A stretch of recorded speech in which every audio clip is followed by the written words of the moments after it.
Te fia mai la o te loa fo e wa mana e pese el vaenga lea. A o lo iela ni me o te fia fa manatuina el vaenga lea. I le tato iuni la kapi. Lea sa faile fono ma le fionga le li pale mia. Ia tu umuli le fionga le li pale mia ma na ka peneta. Ia ma le tu walalo ia so le puli. A lena wa tu umuli le tato fainga malo.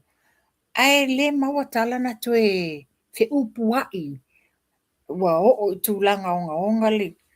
O la o fesili la le o te fesili e nei iau. Ona le sa tali na mula ulu i le fionga le li pale mia. Ta tia mailo whanonga o le ale a lato ngā lulu ai. A le wa maua, e le mana nao i le tu walalo le amai e le whainga malo. E le mana nao ai na mula ulu. Ma whapea mai, o le a o e su le whainga malo. O la ulu i la le la amatu nei la e a uia. Na ieni au su inga sa whaia tu la epa. Wa leo e wa fōlinga mai wa mita i e namula ulu whaapea. Oi, ai whaafewhea la o sponsor tolu miliona le wa tu te tono. Mua. La le upu lau. La. E le numertele. Se la. Iyo e. Se. O le melo tu paitoi tu la epa. Number 1. O lena o na whainela research a mai confirmation e tai au. O lo la walunga lava le afoi. Le swafa ma le ata o namula ulu. As whether he's the director or GM or the Federal Pacific Insurance. That shouldn't be the case, full stop. I say, tu la fono mo mole so se fai puli. Fai e so pisinisi o sa ngadwenga lea. Once you become a member of parliament, everything is elected affiliated. Yeah. That's number 1. That is confirmed. It's all over the website and everything. Lua, he shouldn't be involved in the Federal Pacific Insurance and be a sponsor. And to sa whailunga o te teifono na te toi tali ia ina ma toi whaasoa ia tupe le lakapiyuni. So this is where it goes. O le whaase se ina ila leo o manatu tangata le atunu. I le tūlanga le tūlai mai nei. O le me whala no te whisidia nei no o so ina. O le Federal Pacific Insurance. Olo o iai fo ini ona la po ni na sota inga anga i Western Union ma isi vaenga o financial institution na Samoa. Which is, yes, olo o iai la le tele o le whawhitauli le nei. Ona olo o iai fo ila nisi o le wai te tonu o le whainga malo o te tonu o whaipule. O iai fo io lato so tanga i to inga mene. So e fōringa mai, e honga le mata upo, o loo tau mo whaile fionga le li pale mia, ina ia fo le whawhitauli. Pea na whamanino. Ua lolofi mai ia le malo Australia, ma le IRB anga i le whainga malo. E o foila i le tupe le ufoa i mai. Ua le awala sao i le lakapi yuni pe o na masani ai, a wafa a wala mai le whainga malo, ai sea. Ua sila fia e la toni Australia, New Zealand, ma le IRB, te leo whaitau li walena wha a leo e de toa te leo tamata alo le te leo whaitau li satu lai mai. So, therefore, e manino la le mata upule nei le tau mo whainga le whainga malo, va vai esel por kiki, which is true. Va vai esel por kiki, tu i tamata alo, o le la tu, ia pe o lau fionga tu la epa, lau sunga sa e ta alo kuluman Samoa. You know exactly what it's like to be a player. You know exactly what it's like. Ilele lava oni support for the sponsor mo oto. You know what it's like. Lele lava tupeto te mawaina. Compare la ile telo le fund le sa atu ya Samoa.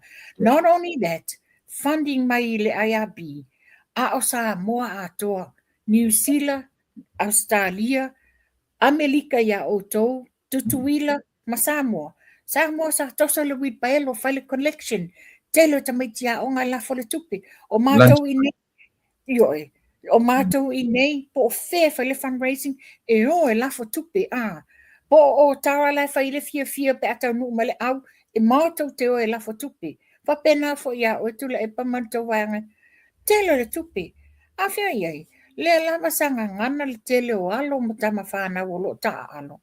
I le lava. O le fo te whamao ni e iai nisi Dubai, le taimi fo na tau nu o toile au. Sa ili se mea sua se mea ai. Sa ili. Na wala au matangata mai Dubai e te au. Na wo avi ele sosoani. A le fesili. O fea o iai tupe le a watu sa atu I fafo. Le lai mumusu le wa mai tau watu le lato fontanga mumusu e fa ai loa I le whainga malo mafua anga ma meo lo tutupu. Ia o le ana ai whawhiwhelanga na I loa le whainga malo o le ale to ai ngā le te to ai ngā fofo le whawhitauli ina ia whapea o na masa a mai ia whamanuianga. Pe o le whaasoa atu le nā. O te langona e te sila fia le tele o mea ia anga le uni lakapi. Ma whanu whamun mole. Se I tau o confirm le mea le o mana na o I lakapi sa mo e su le malo. A leo a mai le news. Whapea mai. You know, wale maua se au ta singa. A le la whapea mai. Ia o le next step la lea. O le olo e tu le whainga malo. O na la au e whaile si uni lakapi and all this. Ana sauno manino lava le fionga le li pale mia. A whai e la tau te le maua se au tasi. Ia o le tūlanga le la iai. E I una tongi fafo sa moa male a foi. Le IRP is suspended or whatever. E pau wale mea na sa wha I le vanga le lunga. O tu la fono. Io, matau li foi langa po le amalea. Ale, langa o lai whailau kilo. O le iei wa uma. Oe a mente le kura fongo le. Kukuri e se lo I fafo pe afa pe o le mwhenga o esi. Langa o kura fongo le iei. E pule pleskenge. E tuto tasila ka pi tu maoti. I le mawhaianga ia. I le mahalo po se isi lava mea. Po se isi lava tangata. Mea nga le malo. It's funny. Le tu la fongo na. Ai o le lima le ale malo le tele le tupe ale malo e foai. So in other words, se popoto lo e fantu la fono lea ina ia safeguard ai lato au ne io esi. Kako karkaloa le fai mai le ni pare mio le lo loma le lato fono ma IRP. Yeah. E agree lo le afo le IRP I sesi uni la kapi. Because so far tu la fono le IRP kasia le au me le ku.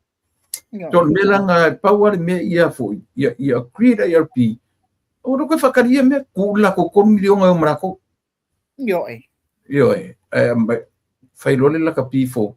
So ke o fa pe sa o nga me o la o su le mano.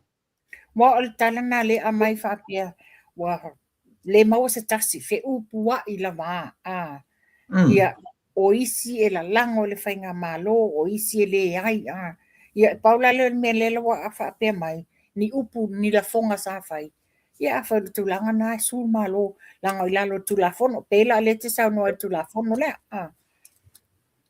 Wali makamufi ele sole. Iyo e se le matanga.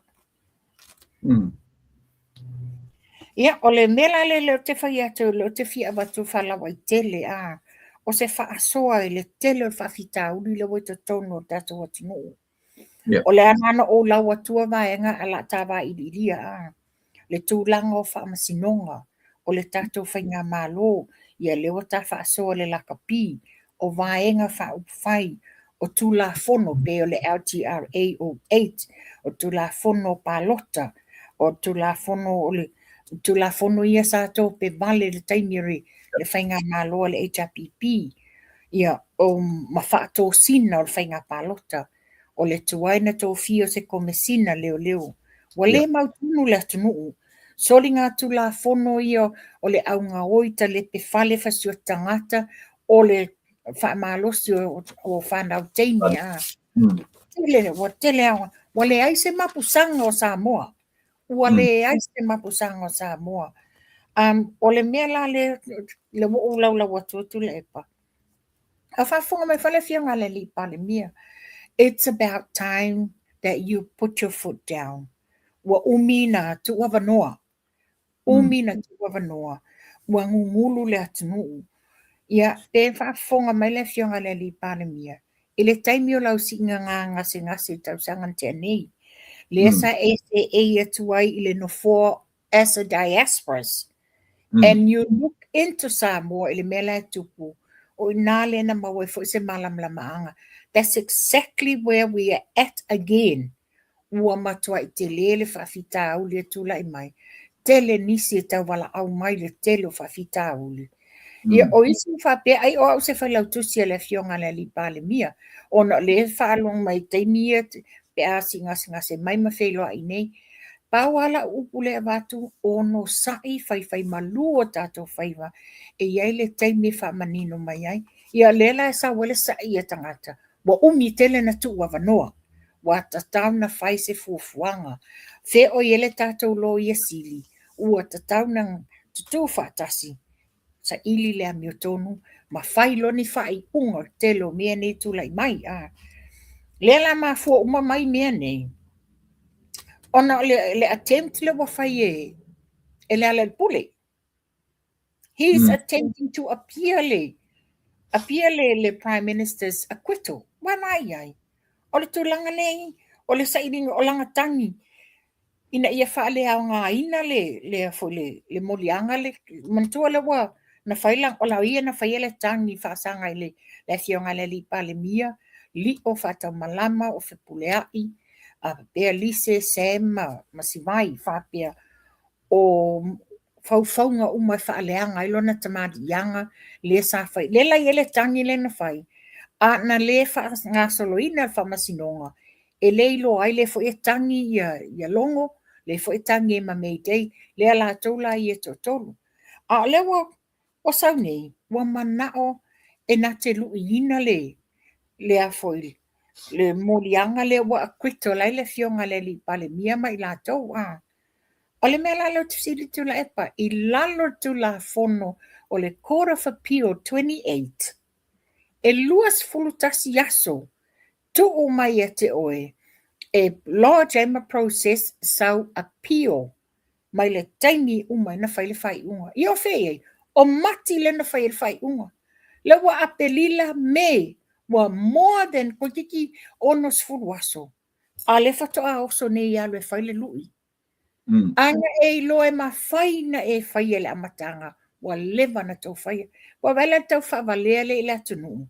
Mana tau whaifta o ma whamasinonga a e sau laivar toi ina neo tula epa I lunga ma whaapea mai o le a apili e ia ma le HRPP le whamasinonga. Lea fo ilaha sa tātou pese tuai. E te alu e te apili were you ever a party o le whamasinonga? Nothing. So ia le tau whawalea ia sa mōma le atunu. O malana a mai le tau whawalea le nātula epa. Ai toi sau le luia a le ale le pule. E o e whai tua le whatau tonga. O le whesili la le atula epa. E ia se tula whanua sa mōwa iai wa pāsia a iai ni me whapea.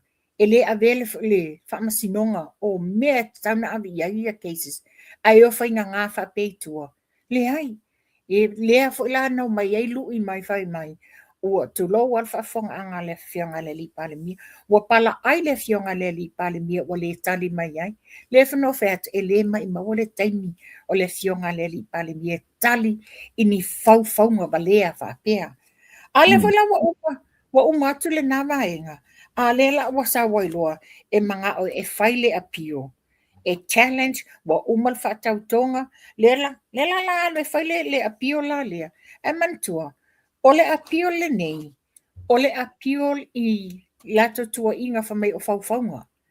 A lea whamaonia ai, e pepelo umamoli mau ia sa tāpena ina matanga wenga o leo. Lea la linga a kwito le fionga le li pale mia, li o whatamalama mawhipulea ai. A lewa mai wa ese lea mea wa whaini. A mana tua whaila le apili nei le wa whai. Langa le se apili ele na o iena whaile tangi. O le lato tangi to tolu lato. So, in other words, e ta tauna mali lie umala iai ia longo o May Day mana ia e o mai whaile apili. And besides, e ave le tausanga, e amai le approval e le tātou o Iasili, le Attorney General. Wa o le mata upu ngā la ngā le prosecution i le officer le Attorney General. Le whātou e lau tālatu la epa oka se maka ngā o le tele o le tau whavalea i le atu nuu. O le tonua le ta o le tau whavalea, tau whaleanga, la au mai manatu la tau wapopoto, a le mamalu o Samoa, tulou whafonga ngā Samoa, o lato fau malo whapeo o tātou ua valea. Le ai e le valea ua mali. E le nofo mai mo atu. Au te whawhetai e latu la epo, o a tātou po kalame le nei, o i le lupe whalele, o tautai iae, ia le ata wasavea, o le tātou te whaamalama tuai mea i le mamalo le atu nuu. Ona o le tūlanga la le iai nei, na ana o mai, a mai lunga, salu lalo ka pita, ai ale ai tātou te evatua whamamlama anga ia Samoa, e le, o e le whaino le mafuanga wa watua nita upu nei tula epa. Ona e manu, o le tātitia nisi fo o tātou by elections, e tuani a, whafofonga la Samoa le te leo whale tonu le tula i mai nei, o ia whai elo whaamasinonga, e te lefie lango ina se pāti la tau te amaiani me pepelo man tau whaleanga. Lea la lena tātou wa ili to e ngā mea nei tula epa, se titilo iagi e le whai ngā malo, wa o le tau mwhaila la ipule to e apili le solo fua o le molianga lena whaianga i le fionga le li pāle mia. Le la whapene, so how stupid can you be? Wa matua i over tau whaavale, manatu e o tātou, lei whafo tātou te leilo atu me o lotu tupu. Ia, tātou tanga i whamasinonga. Le la wo o mai nei la whamasinonga le mata upula le ia asiata. O lea na talo sanga le lo ia, a le unga li ila lea, talo sanga toi whaawau le la po kalami. Le wata tala le tamata i whamasino. Wa abe Lo tala, ale mela le tula i mai nei. O ka le tele ni pui ngai whapea. e mo kai E mai mautaimi, le winga la tala mai mautaimi. The same polo inga na whai atu la epa.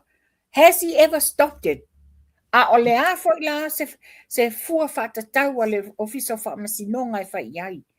E le whapea o whai atu o le whaalo atau le whamasinonga malato whai unga. O le comparison o vaenga ia o mea ia tutupu. E o whela le mea o lo o sawela mi o tonu i. A whaila ua tatala le vaenga le ungali i wa uplift le pena le ungali. Ai se ala le mea e le o mawhai e fo ila na talia le tau sanga asiata. E whai atu i lunga le video link i lana case. Le sam whaina whaifa penale case a le pule. Sa ma whaina whaifa penale case a le pule. Le taimi le na te e malpalmenge contempt of parliament. Le na sa New Zealand whai ato langa case. So if it's good enough ya le pule maistangata, why can't it be the same mo isi fo itangata anu o Samoa? Or is it because langa o le whai pule? Le ai, o le tula fono le o whapea mar tula fono. Say longa te whai pule, then you're above there. You're on that tier where, le ai. So o se tangata anu o Samoa, e anga waa. So o se tula fono, tusa le ai. Yo tulanga na le ai. Say e maila so manatu le tulanga le keisa lungari, ilea memo mua ia la ka makai ngai le menga ka o fula i sim tau funga korono mo mo le tati tilo a fai lo ala o fa masinonga e to e fai le tio le ngali le ai le ala winga fa masinonga i en yet le ko o vui foi sala ku nga fai maila nga fo iyo wa ta sinata na fai maila na mo na e wina le magingo o motu le Mar te mai taile sa fai atu lana mori mau mai Australia i le case le ana le keisa na miotonu yo i moni na na fai mai langa video link le na fai mai lana i te mena kisi so le ala kele mo mau me ia a o le fale tonu le wa mai ni fa masinonga wa alau il tarsanga e toe fa au no vai foi menanga fia se li si pa wala wa ai tasia tali ka fa mai mau kai ni em kwa mai mau kai mi ko mai ai si conditions nga mai ai io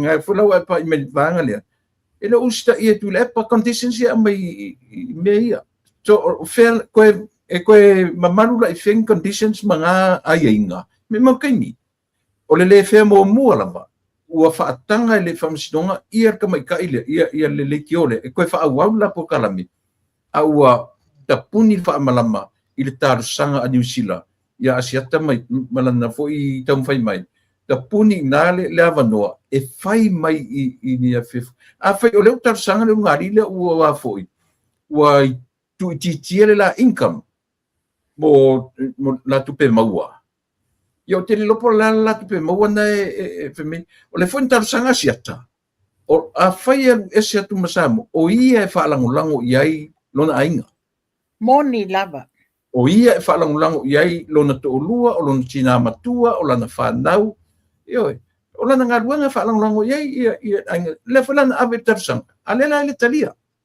to fe sidi o ai la fa a oitoso me tonu ana le wo watuai ta fasoa ia manino Samoa ua tele lava nei mea le manuia ua dia e mai ono le e le o tutusa ia le treatment o tangata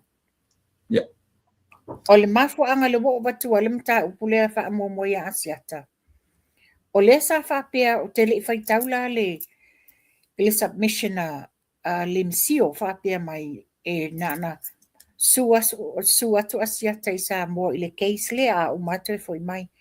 A o nei le tai a o whaia researcher ta pokalami. No mai mata tuai i la fonga a limoni lana a mai lunga. Na tsaka a nei le tai au. No mata tuai ma whapea mai. Ia. Le se me popole e fuelo le la faletala ya asiaka o foi o ia lo ai e I via faingo fa matalanga limoni e tau la malama e tau fa se tau fa leanga fa pe mai la na saunoanga ia la almelinga popole fua sau pe ia sa mo fale la case malungani ile alo na fel mena popole ia tau no mala valele o atu leo escort mai po fe se fatan malo po fel meno foi a o foi na umala case ia to o leo momoli le mala valele ai fai umai ia le se me pole e se full case ia fatatalia mai lo lokalo wa vai la ia tu langa le ia nei ai la tu langa le ia nei Momole taula malama hidden agendas melale a fa fonga I fo ilale vaenga al famasinonga e mato tele fa pe mato te famasino ina to ngadwenga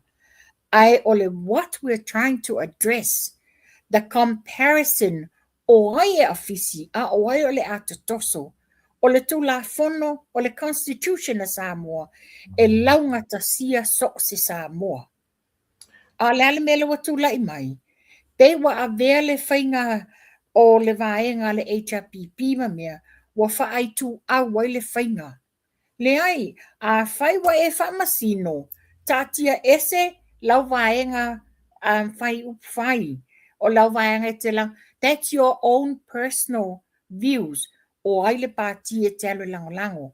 But being you are public figures o le malo Samoa, you can't be shown as e koke bias le whaingo tō whai unga. Ta oi si melea mawhanua len tatala no nia ia a langa sa abe uma ia tarusanga le lo ia a le ungali lea. Le ua talia. Le la whauaura le tio. Wa reasons a vanga ua tarusanga ua le lava latu pe maua ona ua ta ofile la YouTube o le alama toinga ia malanga luenga.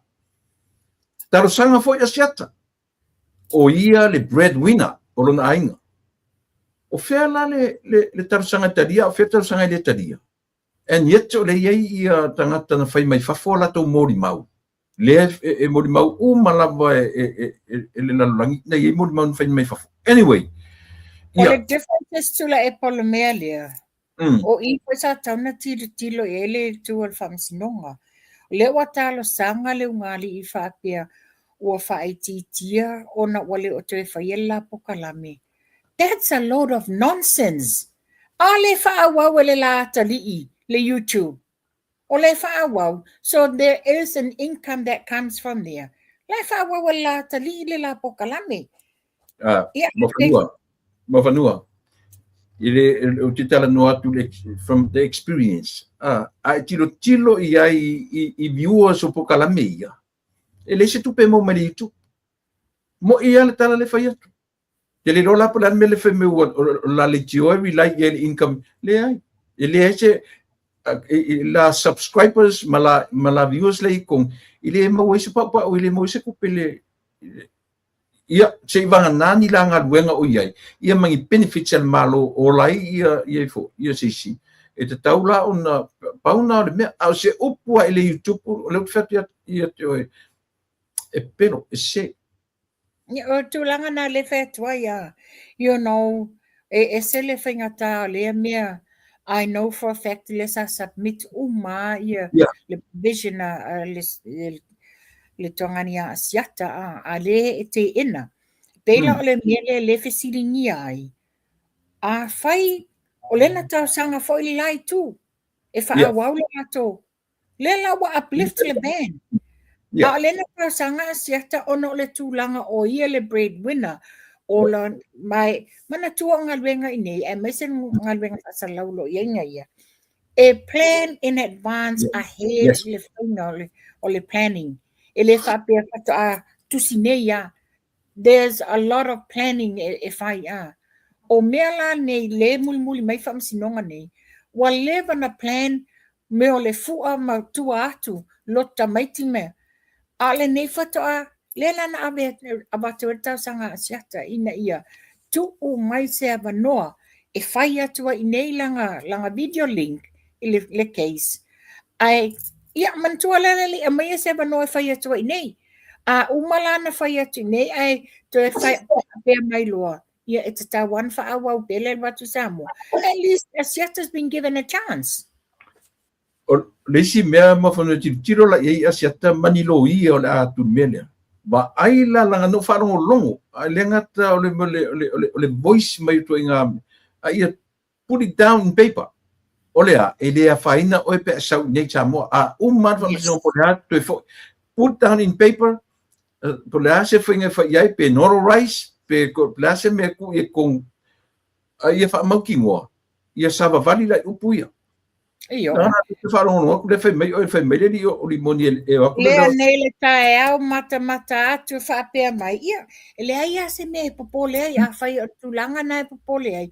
Ia, tau nuu malai wālele, iai leo e escortinga mai le menu whai, a uma le keisi e koe escort sa o ari. A uma e loa, li liu loa turn the leaf. Ia, le se me pole se furu molianga ia whatani, tau nuu mai lo loka. Se vale. See how vendetta. That's very vengeance le tūlanga ia lato te whaia. Ia, a whafonga mai lo ia asiata, ma asiata. Yeah. You know, it's never too late. It's never too late to put another submission. Yeah. Whapepa mea ia. Whapepa I sa mana ia. Ia, ma le simia. Pesini I tō konsula. I tō wāngai na I New Zealand. E polase tala mai konsula pe ala tu asiata luanga konsula auto New Zealand Samoa e alena. Well, not only just the official consular, but then through le foreign affairs in New Zealand. Yes. Because Asiata is a New Zealand citizen. Mana ia. Ia si tatu ai te tau lo le background o te mita I Rosella. Papadi I Rosella. E te tau iei se pitanga I se I tūranga. Mana tua le fionga te mai tai whamasino lea. O lona li lea sa whaiele Schwartz Constructions. Okay, le iai nia fo ni vaenga o lo ina di tatou auditing. O te ro lela. Yes. Okay. Yeah, o tūranga na iai. which is, to be quite honest, ele whapea se tau whaleanga le fionga te mai tai whamsino. Obviously, she is a blue corner HRPP herself. But like I've said, our personal view, ole pāti e te awe kāsaila vote, that's your personal view. But because you're a judge, you're a public figure for Samoa, you can't be biased i lau whai unga whai. You should be autonomously tūto o tasi lau whai unga. Ngā, ole a fui. Le si mea tā ua, ia le leina manino le tātou atunu. E le whana manino ia lātou taita ia le pipi. Ai whanongolongo le leia i por kalamea le li o asiata mai le amatanga. E leia se mea o whapea ngā ke amaka se kau whaleanga. Even myself, lea o te tano atu, e ala maua mea o ke kalangoa ai. Ona o tangata lai amata mea. E lea mwhaiwhananga kam whai create se mea e whaleanga i le tangata. Tāte talango according i mea ia lātou te voicinga. Ioe, le taita inga atu ila epa, e le keike ia makunga ngana tu mea ia. O lana ngana, ioe. We are challenging issues. We are challenging the issues. We are challenging the differences in treatment. We're in favor of o le winga na tala mawhanua, e le leipe a koe kilo le Samoa. Ioe, na afu aku langa challenge me ia. E le ngofo whawhiserui. Ina ua iai a makamea kangaka. So o la tōna amatamea, tātou e challenging a mea ia. So le challenge la, e awatu sao e le ngangana, e le mbapenga ngofo aku e tifame se kangaka. E a fua o na vatulangona, ona ua latu amatamea, male tu inga whainga na whai, so leo le kungu uma o kako, e pele uma ia tātou le atu, a ola ina langa manatu, malanga manatu. Kako ka anu ka runga or kangi vale. Ioe. Te pele winga na tala. Wa tu ngana le iai. Langa e matu ia tua i ngā le ngali i lea whaasanga ia siata. E matu ia. Ioe. Le ngata i tua inga wo o le tamari ianga i whanau le vāo tu whawhine. Ua matua i so sopo ai le ngali i lea. A o le la wa whainei. Le wa watu sa o tangi a siata o ngā le manuia. A le la vai atu nei. Peila le pei fōringa mai. E mantua fo le taimi mōmona to le ngali na escorte li mongi ma. Matula e. I le ka vale le malo. Sa escort solo le ngali i le nei. Ia o le taimi fo le na o iei Samoa. Sa ta fili sau noa le ngali i nei fai ma le tau whaleanga ia siata. Sila so whaalama tu si mai. Ta sile me tau ro ka pa iai. Ta sile me kau. La kele ife avea ia i se la personal vehicle. Ta avale le malo. The property se le malo. Ai a patu lelo le lia. O tangata o filio le malo. O tangata fai mo lato fili le malo. Ai vaku whaangungu whawhewha i mea pakingo le malo. Se vai le fefo kanaka. Ie pe o le tulanga tonu ana le tula epa le o vatua i whapea. Ia ta wha soa wha alelei, wha manino au ili. Lau wha whonga Samoa. Pe ona whai atu. O le loma isi pa lota la iti by elections. A ia malama o tātou tangata Samoa i mea ia tutupu. Whai mapine wha amau e whai eilana whiwhilinga. Moni o whele pāti e te tauna titilo iai. Ina ia, pāti, whainga malo, e mawhaina lato tau aweina Samoa, ina ia maua e se while mua Samoa.